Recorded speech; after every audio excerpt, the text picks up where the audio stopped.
Forget gurus. Forget anyone claiming to be an online business expert without going through the challenges of entrepreneurship themselves. The Real Money, Real Business podcast is here to prove the best insights in online business comes from your fellow online business builders. We dig into stories of entrepreneurs selling their business on the Empire Flippers marketplace so that you can learn how they made their business profitable, how they overcame obstacles, and what lessons they learned in their online journey. If you want to take your business and your knowledge to the next level, you've come to the right podcast. Let's get started.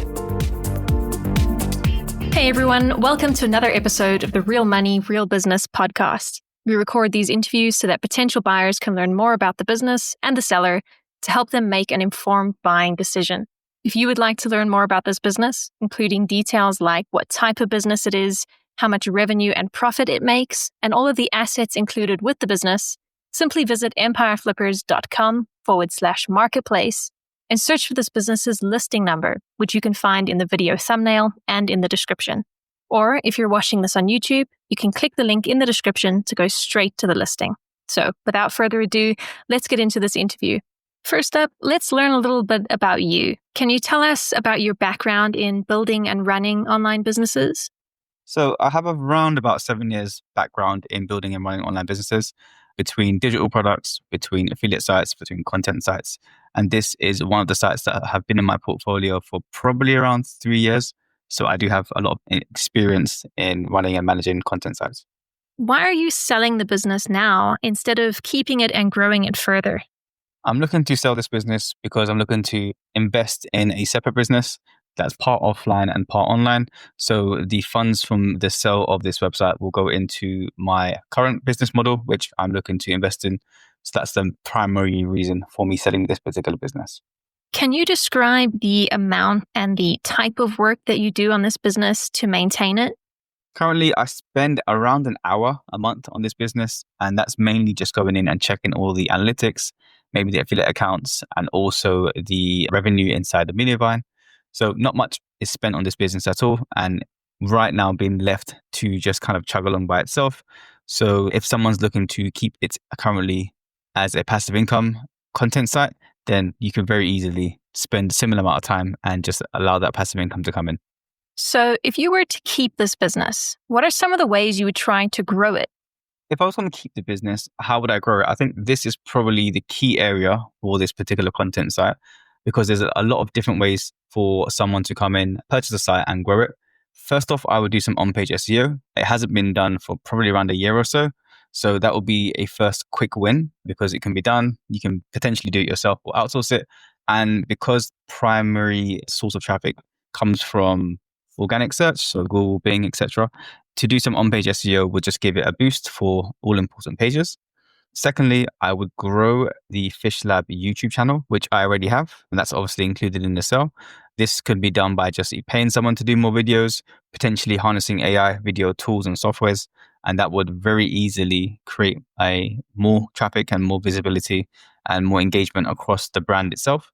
Also, I think just as important is I would launch and grow a Facebook page to increase viral reach, especially in this particular niche. There are lots of different pet-related Facebook pages, and you can utilize communities to send traffic directly over to the site.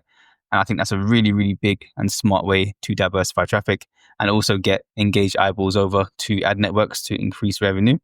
Fourth, I would definitely spend a bit more time on the digital product aspect of this particular content site. So this content site comes with an ebook that I sell for probably around $7 or $10. And you could potentially increase the content and the in-depth on that particular digital product and sell it for more. So that will be a really smart way to double down on what's already working and increase sales. And lastly, I would probably spend more time on engaging the email list because this business comes with thousands of email subscribers, and I haven't really spent much time promoting affiliate offers or digital offers to that audience. So that will be 5 of the key areas to create more visibility and also grow the business. Right. And what would you say are the biggest risks with this business that buyers should be aware of? The biggest risks for this particular business would be probably Google core updates. Those have happened a few times throughout the years, but I do think with this particular content site, it has definitely weathered the storm and it still has really, really good organic reach and organic content that ranks in Google, which is really important. That's probably the biggest risk for this particular content site. But as you can imagine, there's going to be people that are going to own pet fishes for the remainder of time. So there's no issues in terms of the actual niche itself. How much support are you willing to offer the buyer who acquires this business? I'm willing to give around 30 days of support to the buyer. So anyone that picks up the content site, happy to help out and liaison with them for 30 days after purchase. Are you open to negotiating something like an earn-out agreement? I wouldn't be open to a earn-out or payment structure on this particular content site. So no. Okay, final question. If you had to put yourself in the shoes of a buyer, why is your business a business worth buying? This business has really good links. So it has really good and solid domain rating that has stayed stable over the past several years. It has human written content that still ranks in Google, and it has quite high RPMs in the ad network, so Mediavine. So I think for the buyer, there's not much for them to do in terms of stabilizing the business. What I think is the best part and aspect of this business is the growth potential between YouTube, between Facebook, between the digital product, and between the email marketing list. Those are the core elements that I think a smart buyer could come in and very easily scale the business up and double or triple revenue in a very short period of time. All right, everyone. Thanks for listening. To learn more and see if this business is still for sale, head over to empireflippers.com/marketplace and search for this business listing number, which you can find in the video thumbnail and description. Or if you're watching this on YouTube, click the link in the description to go straight to the listing. Once you've unlocked this listing, you'll find everything you need to know about this business. So, thanks for joining us. See you next time.